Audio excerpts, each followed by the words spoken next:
Diddy's lawyer just revealed how serious the threats are against him behind bars. And let me tell you, things are looking rough.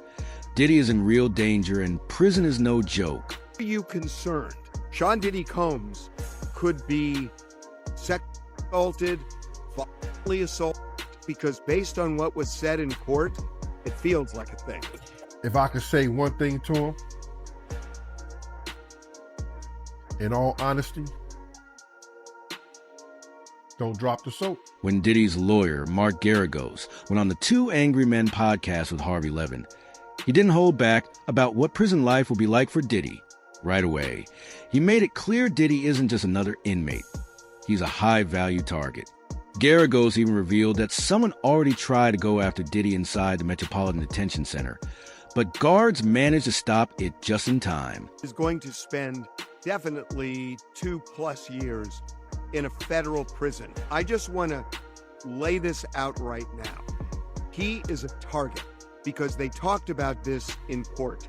They said somebody tried to shank him already, and that he is a big target. Are you concerned that Sean Diddy Combs could be sexually assaulted, violently assaulted? Is that a thing? Because based on what was said in court, it feels like a thing. Yeah, it clearly is a thing. I mean, they're already, and he did not want to make a big deal of it. They already tried to shank him once at the MDC, and that was thwarted. And it happens in prison. I mean, you and I could tick off how many times we are aware of somebody getting seriously injured or killed in prison. And so they're going to have to keep him somewhere that they can keep an eye on. Garagos admitted he hasn't spoken to Diddy since the sentence was handed down, but he said it's only a matter of time before reality hits him. Diddy might be trying to stay composed for now, but prison will be a shock, especially for someone used to controlling every part of his environment. Former associates have also noted that Diddy's personal life and reputation could make things even more complicated for him behind bars. Around Puffy, isn't any truth to him being fruity? I don't know what you mean by really, do I see this man being fruity? Does a man like other men? I think he's brother love. He love other men. In fact, Whack 100, who often claims to have insider knowledge, suggested that Diddy may already be involved in situations inside that raise concerns. And he even hinted that one of Diddy's jail calls was connected to it. He has a boyfriend right now in jail. What do you think? I believe Puffy may have engaged in some activity. Right. They say the inmates, they fight each other over the right to make his bed in the morning. Anybody doing that is participating in the activity. If that's true, like, I don't know. I don't think Puffy would have to say that. But what do you think about that phone call? Which one? With him and his son. Nah, I didn't hear it. What, you didn't, come on. Nah, I didn't hear it. But which phone call? Who does your research for you? Just you? No, I got an assistant. Yeah, you need to talk to him. Okay. The prison called him and his son when he's talking about, is Jay-Z getting back to you? Not responding. Then he said, okay. Everybody out there quiet all of a sudden, huh? He said, don't worry about it. He said, yo, such and such want to know what to do about his car note. He told him, yo, man, tell him to go host a show or something. Don't he see what I'm dealing with? He said, but everybody's getting their laughs on, but we'll get the last laugh. It's a jail call. I don't know how you ain't got that, but that's crazy. For context, this is a jail call he was referring to. How you living? Do not entertain none of this nonsense and nothing over the phone. Alright? I'm gonna need you to get rid of all the leftover pizza boxes. The what? All the boxes left over from the pizza. All the boxes. Make sure you recycle the plastic like we talked about. Yeah. Can you reach out yet? Nah, Bob. He ghosting. I just want to do it. These things tweeting out because I'm in here. It's all good. You about to get out on bail. Everybody out there quiet as more. Yeah. Yeah, exactly. We gonna let them have their little fun, but I'm still gonna have the last laugh. Like all these lawsuits though, Pop. Ain't none of them getting shit. I ain't worth nothing. Ain't got shit in my name anyway. Don't even worry about it. But for money hungry. One detail that really surprised people was that Diddy had reportedly planned a public speech for the Monday after his sentencing, almost as if he expected to walk out of court. Even Harvey Levin reacted with disbelief, calling completely tone deaf. It gave the impression that Diddy and his team weren't fully prepared for the outcome. Behind the scenes, things weren't smooth either. Garagos hinted that Diddy's legal team was disorganized. Too many lawyers, too many different strategies, and not enough clear direction. He tried to keep things on track, but it was obvious the defense wasn't operating at its best. No, you can't disclose specific conversations because you represent Diddy, but can you give us a sense of the fear factor here on his part? Because they did attempt to shank him already. He knows he's a target. Now he knows that he faces upwards of 2 years, with credit and all. But is he freaked out? Well, I haven't talked to him since the sentence. I know in talking to him for innumerable times that, I would not say he's operating from a place of fear, although he was during the trial, as all defendants are, fearful. Nobody goes into a trial. Anybody who tells you they're not afraid when they're in trial is just lying through their teeth. But I think post-trial, he's acquitted himself well and was preparing himself for this. Obviously, I've got a lot to say about the sentence, but in terms of the fear factor, I think it's going to set in. I think over the next week, you're going to see him make some moves. And when I say make some moves, there's things you can do to try to figure out where and what you should do in terms of housing. So the judge gave him 50 months. And 5-0. 5-0. And where he served 13, and when you look at the 15% credit, it's going to be 2 years and change that he's going to actually have to serve.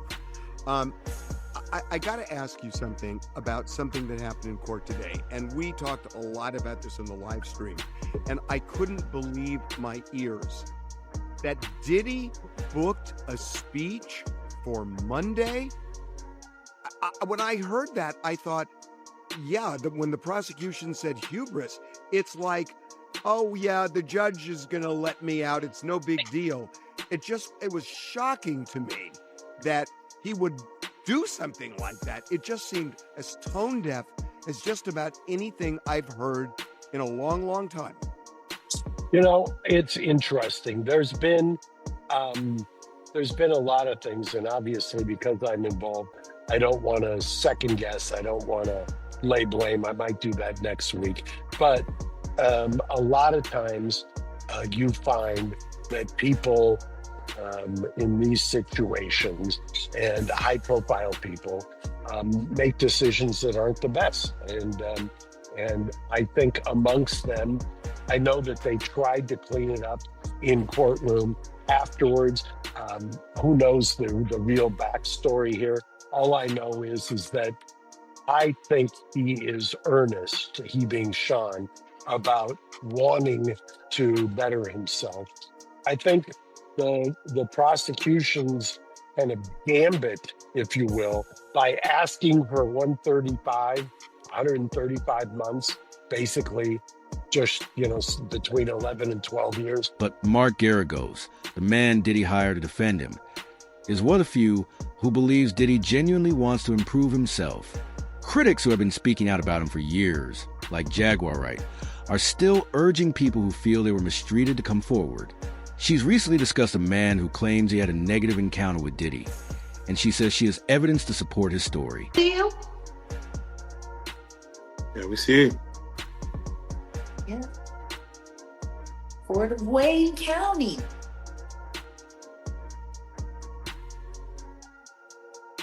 Ask me why that means anything.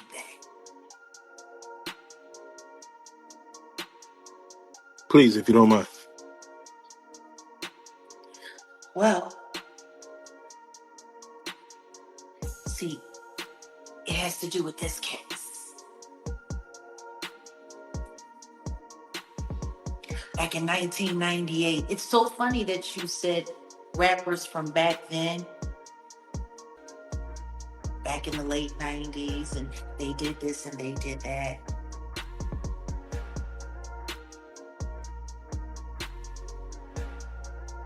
It's funny.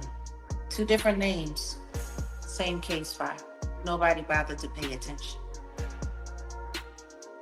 This was filed on May 2nd, 1998. The defendant's name is Derek Lee Cordello Smith. Have you ever heard that name before? No. Please.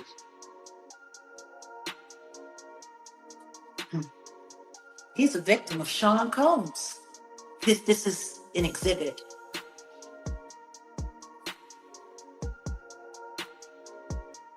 Commitment of sentence to the Corrections Department for offense of criminal sexual conduct, 3rd degree, as conditioned primary offense.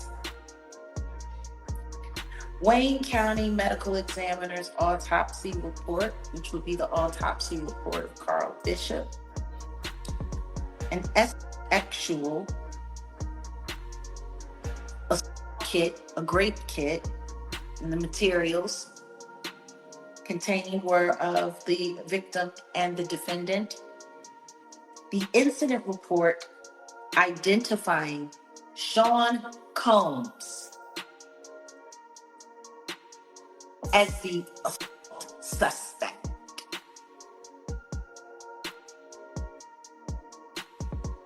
Well,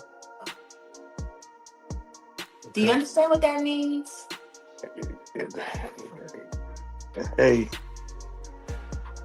Do you understand what that means?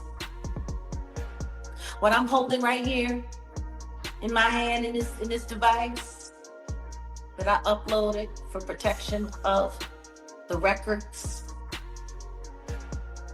See, while everybody was busy watching that sham of whatever that was supposed to be to make people think that guy actually was finally handled up on in some way, shape, or form, God was busy making sure that these very real findings came to me.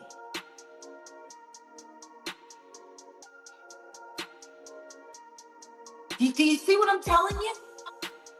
no, definitely. There's a great kid. And the diddler is the assailant. His DNA found inside a man. If this case ever surfaces, it could be the end for Diddy's reputation. But after his 50-month sentence, there's one question everyone is asking. Will Diddy try to appeal? Here's what his lawyer had to say. Appeal seems off. Are they even going to bother appealing this? Oh, I think it's way too early to make that determination. I mean, you have to let it sit in. I will tell you, and by the way, 50 months, 50, leaves you open to a number of possibilities if you're Sean Combs. And he will be consulting with consultants, he'll be consulting with professionals who will give him the advice on that, who understand exactly the permutations. But for an appeal, I'm going to go back to the point I made and try to make it less esoteric. By giving him 50 months, by the judge sentencing him to 50 months, the appeal, I think, if I'm handicapping it, if somebody comes to me and says, Mark, what do you think about an appeal? It's not Sean Combs, it's somebody else. The judge found sentencing guidelines that were over 70, and the judge went under by 20. And then I'm asked, I went to trial, I lost on a couple of counts, and the judge went under what probation suggested the guidelines are. I would tell you that an appeal is incredibly, it's always a heavy lift. It just becomes a Herculean lift because of the way the judge did it. And by the way, I've said this a couple of times. This is not a judge who this job was a upgrade. He took a massive pay cut. He was an accomplished litigator. He has a pedigree that most law students would envy. And he's a very, very brilliant man. And if you don't think he thought this through and understands, no judge wants to get reversed. And this is about as insulated a sentence as you can get from an appeal. Having said that, on the Mann Act itself, he left some wiggle room open for the constitutionality of the Mann Act as applied. That's a separate grounds for appeal than the sentence itself. As far as the sentence itself, I just think that's a lift. That's a bridge to. Guarding Diddy's next steps, Garagos said the focus is now on survival rather than courtroom strategy. High-profile inmates often rely on prison consultants, people with first-hand experience who know how to keep clients safe. Garagos said he speaks with these consultants almost daily, calling them essential. They assist with everything from understanding inmate hierarchy to influencing where someone is placed. According to Garagos, Diddy's team is already working to secure a safe replacement, likely at a low-security camp. Facilities allow limited freedoms but enforce strict rules, with immediate transfers for missteps. These aren't luxury resorts, but compared to higher security federal prisons, they're a safer option. Very hard discussion that criminal defense lawyers have to have weekly, if not more often. So you talk to these prison consultants all the time. What would they say to a high-profile person like this about avoiding other violent assaults? There's all kinds of things that, I mean, the first and foremost is, where do you get designated? That I can't emphasize enough, that before you do anything in terms of preparing yourself, you have got to take your best shot as designation. Now, you have some control over that. And when I say you, I'm talking about kind of the royal we, meaning the court. Your lawyers can inform, can bring stuff to the attention of those who make the designation. You can send them material. You can try to point out things. But ultimately, at the end of the day, that's a decision that is made internally. They have their own protocol. They've got their own checklist, so to speak, and they're going to designate you at a spot. Now, you do have remedies if you get designated to some place you don't necessarily think you belong. I've had clients who have challenged that successfully, where they've been designated. They think it was because of a misnomer or a misclassification, and they've successfully done it. But sometimes be careful what you wish for. You get a little kind of what I call in LA parlance freeway therapy, where, okay, you want to go someplace that's not as onerous. We're going to send you someplace where you've got no relative anywhere near you because you challenged us. I don't want to say it's punitive, but it's punitive. And so that is the next kind of effort that's going to be made, is to determine and to handle where the designation is. And I'll bet you TMZ breaks that news as to where the designation is, probably within minutes of when they make the designation. So let's say he is sent to a minimum security prison. Is he out of the woods when it comes to that kind of a... If you're going, you and I talked about Ghislaine Maxwell, who went from the one place in Florida, which was a higher level, not a camp. And she was transferred after she did the interview with the couple-day interview. She was transferred to what they call a camp in Texas, which I'm familiar with.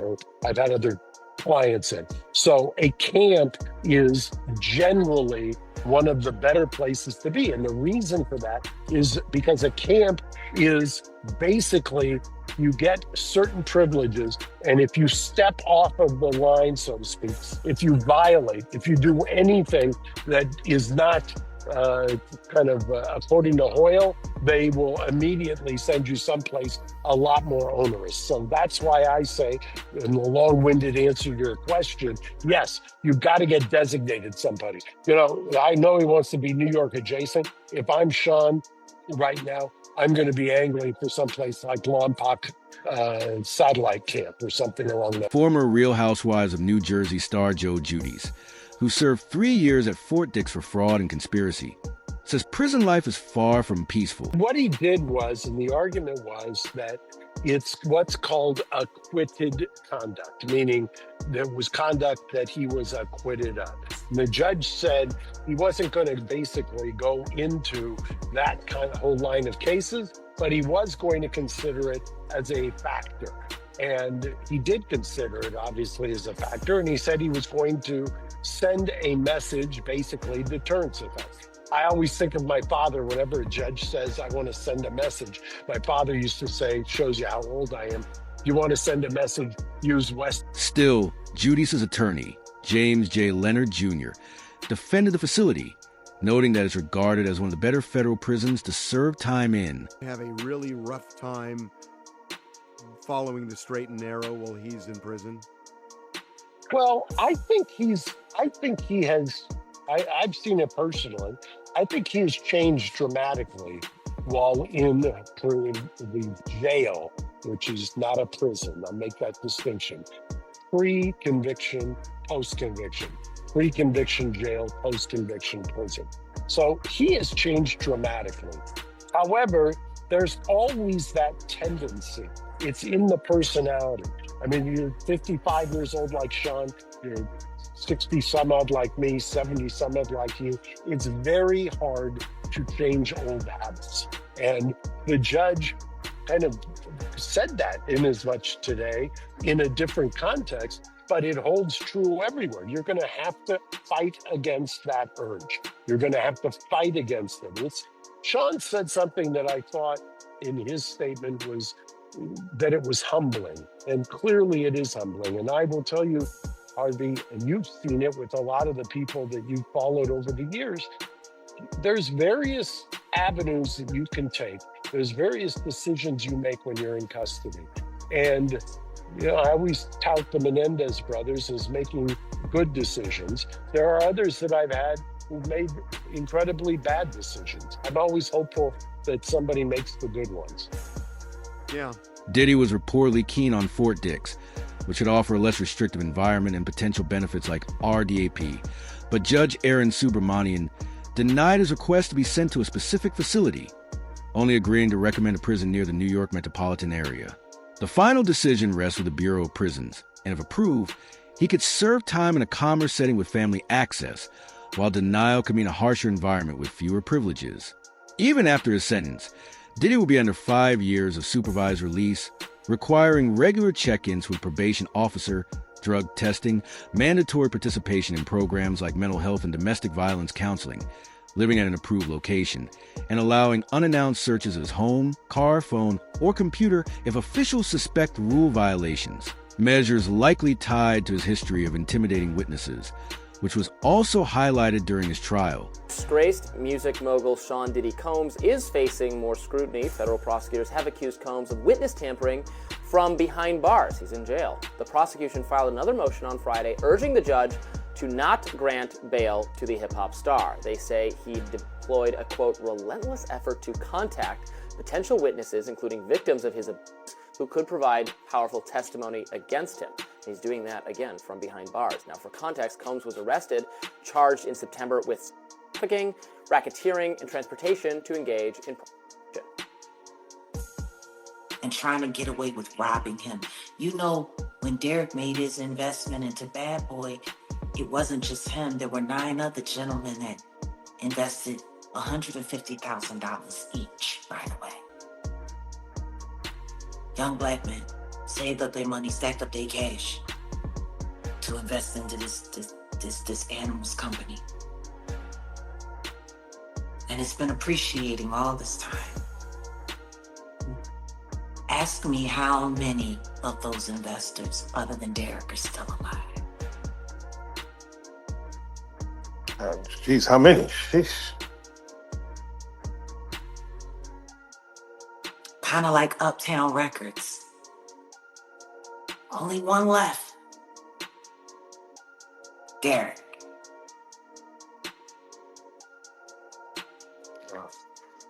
Wow. And for him to apologize for it would mean that he would have to admit that it happened. And then that means there may be other Dereks out there. And I'm not saying at the level of that, but Yeah. Like, say you're sorry. it doesn't bode well. Say you're sorry to somebody who was without a doubt your victim. The restrictions on Diddy go even further. The founder of Bad Boy Records, once synonymous with luxury jets, private islands, and all-night parties, will be barred from possessing guns, ammunition, or any kind of weapon. He's required to work at least 30 hours a week, though his post-release occupation remains unclear. Perhaps the most isolating rule is that he cannot contact anyone involved in criminal activity, including former associates from his inner circle. Even if he secures a lighter environment like Fort Dix and earns early release, his freedom will come with strict supervision, random searches, mandatory therapy, and a lifestyle completely unlike the one he's lived for decades. For someone who built an empire on control, power, and image, Diddy's next few years will be defined by the one thing he's never had to endure before: strict control over him. Can he survive it? Let us know in the comments.